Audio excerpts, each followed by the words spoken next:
అమరావతిలో తొలిసారిగా నిర్వహిస్తున్న శ్రీ జగన్నాథుడి రథయాత్రలో పాల్గొనడం తన పూర్వజన్మ సుకృతంగా భావిస్తున్నానని ముఖ్యమంత్రి నారా చంద్రబాబు నాయుడు అన్నారు. రథయాత్రలో పాల్గొన్న సీఎం చంద్రబాబు ప్రత్యేక పూజలు నిర్వహించి భక్తులతో కలిసి రథాన్ని లాగారు.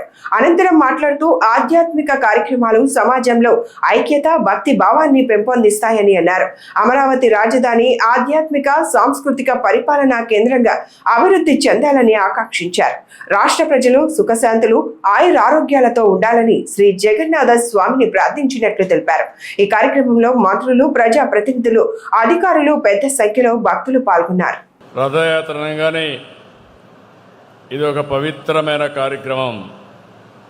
తలుచుకుంటే ఒక శక్తి, ఒక వైబ్రేషన్ వస్తుంది.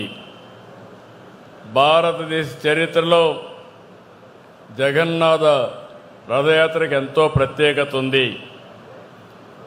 అలాంటి రథయాత్రని మొట్టమొదటిసారిగా మన అమరావతిలో నిర్వహించుకోవడం నాకు చాలా ఆనందంగా ఉంది. చాలా గర్వపడుతున్నా. ఇప్పుడే అనౌన్స్ చేశారు, ఇది ప్రతి సంవత్సరం ఇక్కడ జరుగుతుందని. ఇప్పుడే అనౌన్స్ జరిగింది. ఇది ఒక మధురానుభూతి. ఈ యొక్క కార్యక్రమాన్ని మనం తెలుసుకున్నప్పుడు మొట్టమొదటిసారిగా జగన్నాథ స్వామిని, బలదేవుని, సుభద్ర, సుదర్శన్ని స్మరించుకుంటున్నాను. భక్తితో నమస్కారాలు తెలియజేస్తున్నాను.